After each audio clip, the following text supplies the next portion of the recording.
Bienvenidos al debate de Fundación Libertad y Desarrollo. Estamos por entrar a un periodo de descanso, pero al regresar el 5 de enero, inicia una serie de procesos muy importantes para el país.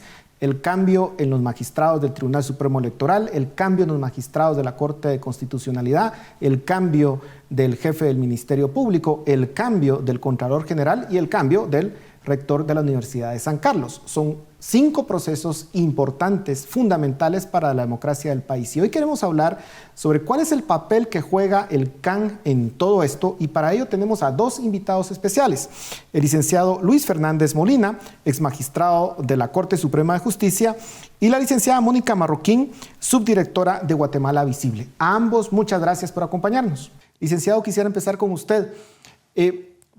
¿Por qué son importantes estas elecciones? Yo sé que muchas veces los guatemaltecos le damos mucha más importancia a la elección de presidente, diputados, alcaldes, y pareciera que estos cambios en los funcionarios de estas instituciones no tienen relevancia para Guatemala. Explíquenos un poco por qué nos tenemos que interesar. En el 2027 todos sabemos que va a haber elecciones generales y en el 2026 va a haber elecciones de segundo grado. Muchos consideran que se le llama segundo grado como cuestión de jerarquía, como decir, las del 2027 de presidente, esas son de más alto nivel, de primer grado. Realmente no es así, es en función de los electores, porque aquí no va a elegir el pueblo, van a elegir comisionados o algunos electores definidos en la ley. Es sumamente importante lo que vaya a suceder en el 2027, las elecciones generales, depende en mucho del resultado de estas así llamadas elecciones de segundo grado del 2026.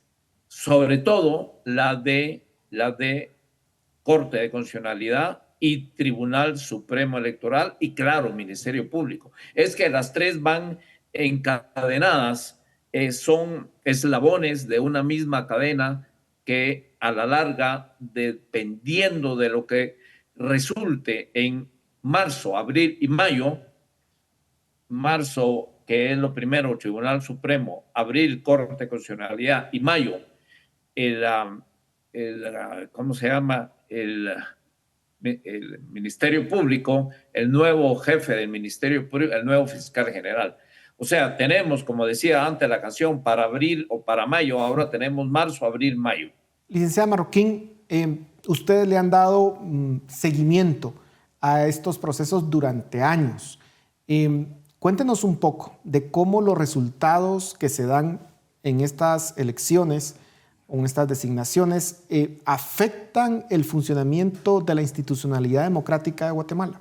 Pues en efecto, estas designaciones tienen un efecto directo en cómo se van a dirigir cada una de las instituciones del país. Como bien mencionaban, estamos hablando de la Corte de Constitucionalidad, quien al final pues hemos visto que tiene la última palabra, ¿verdad? En temas de amparos y algunas apelaciones.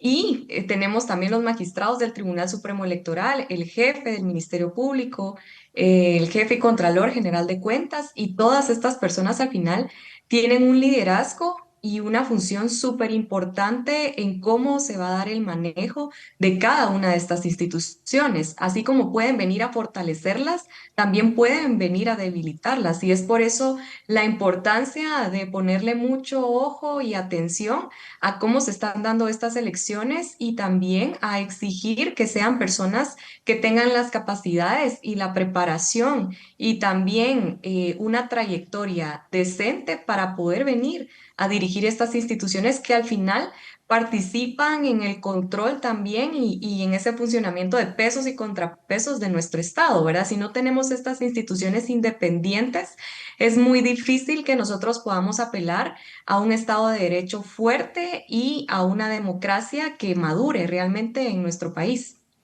Licenciado Fernández Molina, ¿cómo llega Guatemala a este punto? Es decir, ¿cuál es el estado de salud de sus instituciones? Del Ministerio Público, del Tribunal Supremo Electoral, de la Corte de Constitucionalidad, de la Contraloría General de Cuentas. Si uno pudiera darle una calificación a ese estado de salud, ¿cómo se encuentra? El estado de salud institucional es muy débil. ¿Por qué? Porque le entró un virus. ¿Y qué virus es? La política y la corrupción. Eso, realmente fueron dos virus los que han ido tratando de entrar a ese cuerpo, a ese andamiaje jurídico, institucional que tenemos en Guatemala. Y sobre todo en materia de las elecciones. Ya vimos, y por eso es muy importante, en abril la Corte de Constitucionalidad, que fue la Corte de Constitucionalidad la que en junio, después de las elecciones, dijo no, no más impugnaciones. Van a segunda vuelta los que el Tribunal Supremo declaró ganadores en el primero y segundo lugar. Y posteriormente fue la Corte de Constitucionalidad la que dijo no, va a tomar posesión el 14 de enero quien el Tribunal Supremo Electoral declare y declaró ganador. O sea, pudo haber sido otra Corte de Constitucionalidad, pongámonos a pensar en ese escenario, y dijo no, se anulan las elecciones, algo parecido a lo que está sucediendo en Honduras. Ojalá que no degenere ese conflicto, pero de ahí está la importancia. También Tribunal Supremo, ¿quién quiere? Abogados, esto es un llamado a los abogados, los demás absténganse, es solo de abogados. ¿Quién quiere integrar el Tribunal Supremo Electoral? Con los antecedentes de persecución, de presiones, de amenazas que hay y con la poca facilidad de operar en justicia y rectamente, realmente muchos abogados van a empezar a discutir. Y aclaro, ya la carrera por el Tribunal Supremo en cuanto al formato, a lo institucional se refiere, ya empezó. Tenemos que estar muy alertas y qué bueno pues que programas como estos se toquen esos temas para compartir con la población que siempre ha sido apática, pero ya es hora que despierte.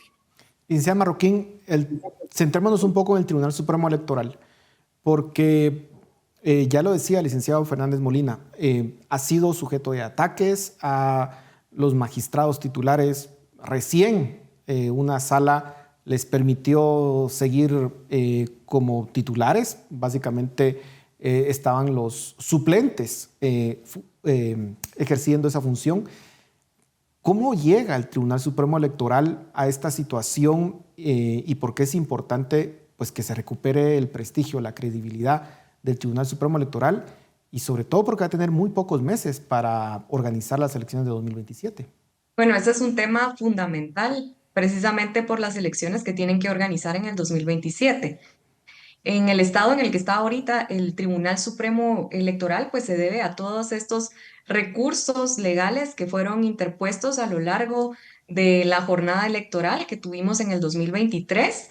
Y por supuesto que esto vino a debilitar a la institución y también a la confianza de la ciudadanía, porque recordemos que al final la custodia del voto se realiza por medio de juntas electorales en donde participan los ciudadanos y son quienes al final validan esos votos y validan los resultados, ¿verdad? El Tribunal Supremo Electoral, simple y sencillamente los magistrados dicen lo que las juntas electorales envían en sus datos, ¿verdad? No es que los magistrados del Tribunal Supremo Electoral estén custodiando los votos, sino que son los mismos guatemaltecos los que custodian ese voto en las jornadas de elecciones.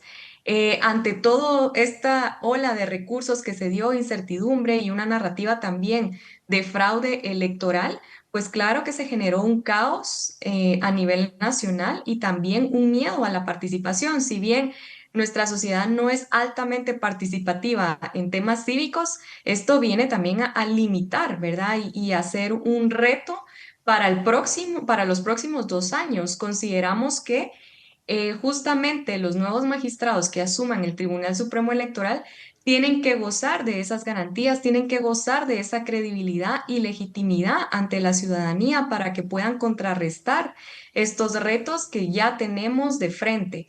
Van a tener que realizar un arduo trabajo a lo largo de la gerencia del Tribunal Supremo Electoral, pero al mismo tiempo de recobrar la confianza ciudadana. Yo creo que ahí también tenemos nosotros como guatemaltecos y organizaciones de sociedad civil que podernos integrar a este esfuerzo para que realmente las elecciones del 2027 puedan llevarse con éxito.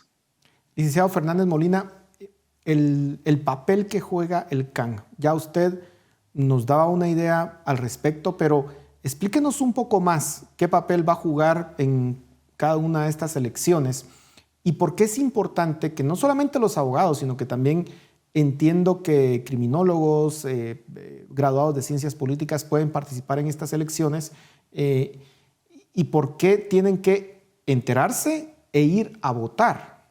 Realmente hay un código de ética del Colegio de Abogados que no se difunde mucho, donde claramente dice que el abogado es defensor de la justicia y está obligado a defender el Estado de Derecho y actuará en contra de cualquier arbitrariedad.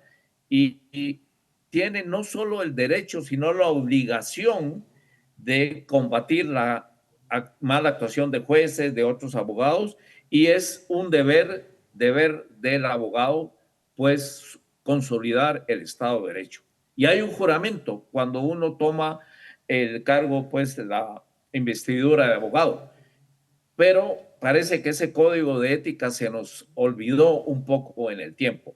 Realmente los abogados, más allá del código de ética, deberíamos ser conscientes de nuestra participación. Todo este andamiaje formal da prioridad a los abogados.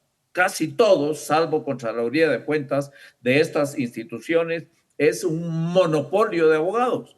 Si nos dan ese privilegio, seamos conscientes y dignos de ello.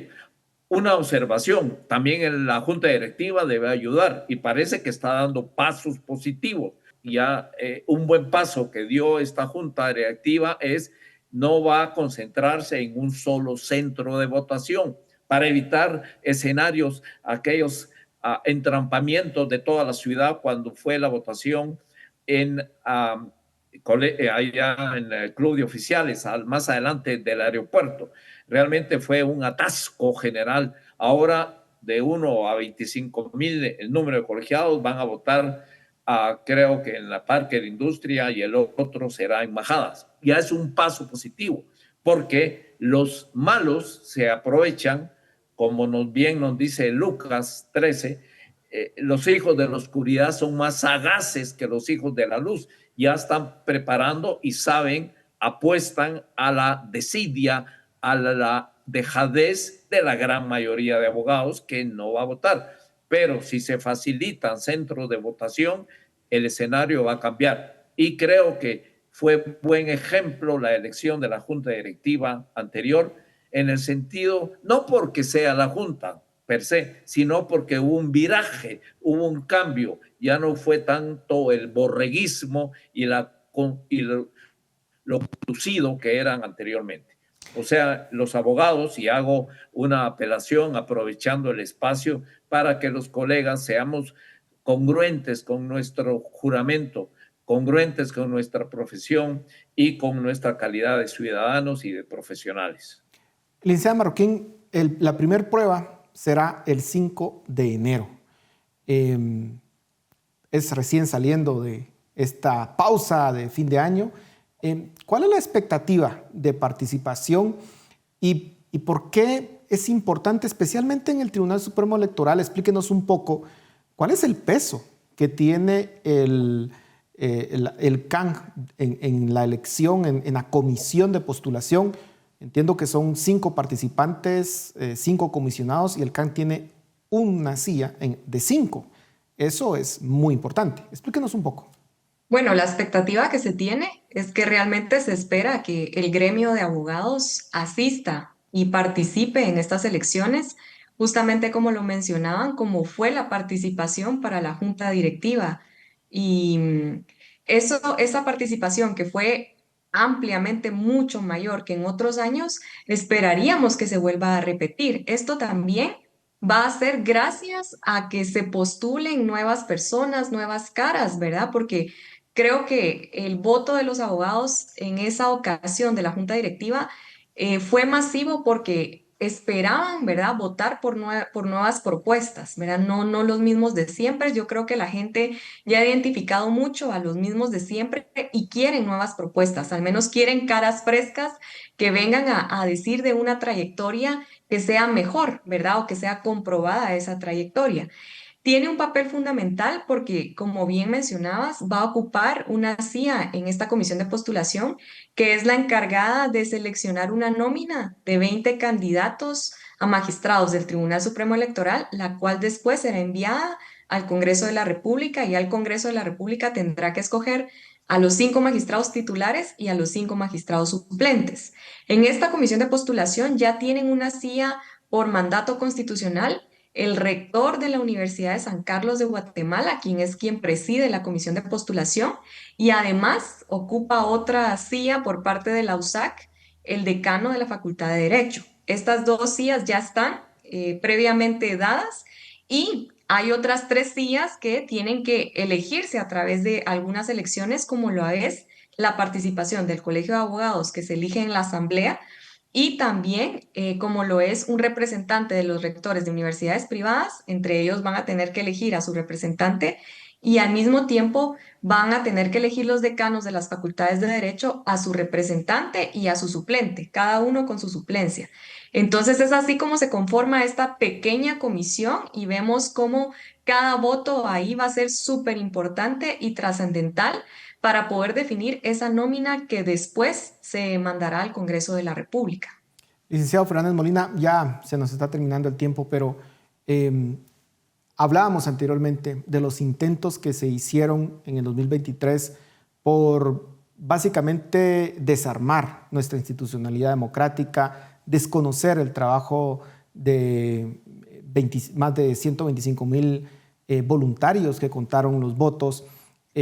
Estos fueron grupos oscuros que utilizaron instituciones públicas para tratar de desmantelar, como decía, nuestra democracia, quedarse en el poder. Esos grupos oscuros están ahí. Y usted ya lo decía, licenciado, pareciera citando un versículo bíblico, ¿verdad?, donde decía pues, que los malos son más sagaces a veces que aquellos que procuran la justicia en el país. En ese sentido, si esos grupos oscuros asociados a la corrupción, al narcotráfico, al crimen organizado ganan, ¿cuál es la perspectiva para el país en 30 segundos? Realmente esa es la gran preocupación. Algunos hablan de pacto a corruptos, otros hablan de narcotráfico.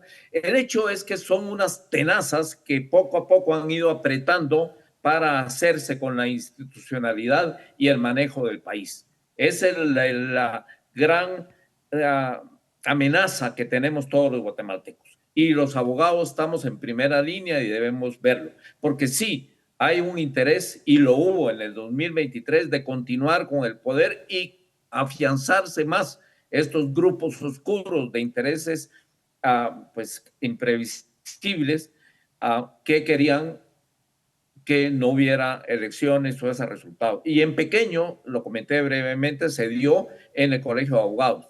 Ya no fue previsible el resultado y hubo una participación mucho mayor activa de los abogados y bien por la Junta Directiva, no tanto porque sean ellos, sino por el hecho de que no fue algo manipulado, no algo conducido tipo borrego, sino un escenario diferente, y esas son las esperanzas que salen de pláticas y programas como este. Se nos ha terminado el tiempo, pero licenciada Marroquín, 30 segundos para despedirnos, las conclusiones. Bueno, creo que también, aunque tenemos un gran reto que enfrentar con estas elecciones, también se abre la oportunidad para que realmente puedan llegar esas personas idóneas a estos cargos. Y tenemos esa oportunidad como sociedad de unirnos y de tener esos consensos mínimos, ¿verdad? Y decir no al crimen organizado, no al narcotráfico, no personas que tengan este tipo de vínculos y que también se respete el cumplimiento de la ley para estos procesos. Creo que si nos unimos podemos ver ese cambio que tanto necesita Guatemala. Y desde esa perspectiva, desde ese llamado a la acción, pues muchísimas gracias por darnos sus apreciaciones, su análisis, y esperamos que los abogados y ciencias afines puedan hacerse presente el 5 de enero. Va a ser complicado porque es después de un descanso, pero el futuro del país, el futuro mismo de las propias familias de los abogados está en juego, de aquellos que quieren que Guatemala prospere en un ambiente de paz y de Estado de Derecho, pues vale la pena hacer el esfuerzo y como ya nos explicaban ustedes, pues van a haber 2 centros habilitados y ojalá que puedan participar y cumplir con ese deber moral de votar por la mejor o las mejores opciones que puedan averiguar en el camino. Así que, de nuevo, licenciado Fernández, licenciada Marroquín, muchas gracias por su tiempo y a ustedes en casa, muchas gracias por su atención. Felices fiestas y nos seguimos viendo.